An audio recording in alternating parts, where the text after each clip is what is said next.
Un petit tour et puis s'en va, c'est sans doute ce à quoi pensaient les 25 000 personnes ayant afflué sur les bords des routes Tourangelle.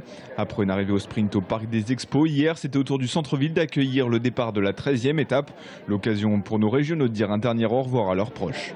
Je suis surtout les voir maintenant parce que hier soir j'ai pas trop eu le temps entre le massage, tout ça et l'ostéo, donc voilà, mais ouais c'est sûr que ça fait du bien au moral et puis après ouais va falloir partir, de toute façon il n'y a pas le choix. Forcément ça fait plaisir, j'étais à l'école ici à côté de la place Anatole France, c'est un beau coup de cœur. Et ce retour aux sources aura fait du bien à certains lors de cette étape, avec notamment Cyril Lemoine qui faisait partie de la première échappée du jour. Mais tous avaient bien compris que la victoire était promise aux sprinteurs et certains, comme Arthur Vichot, champion de France sur route, préfèrent attendre les prochains jours pour prétendre à une victoire d'étape.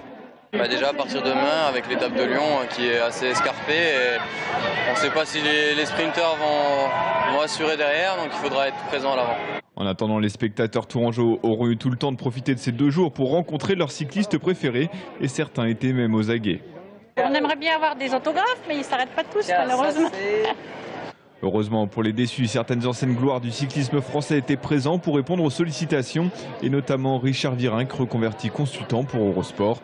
Le septuple vainqueur du maillot à pois garde d'ailleurs un très bon souvenir de la ville de Tours. J'ai pu tourner une page à partir de le 7 octobre 2001. Victoire de Paris-Tours, elle a permis de calmer toutes les ardeurs que, on va dire, les médias avaient à mon encontre. Au final, tous auront ramené un souvenir de ce passage du Tour de France, que ce soit les petits ou les grands.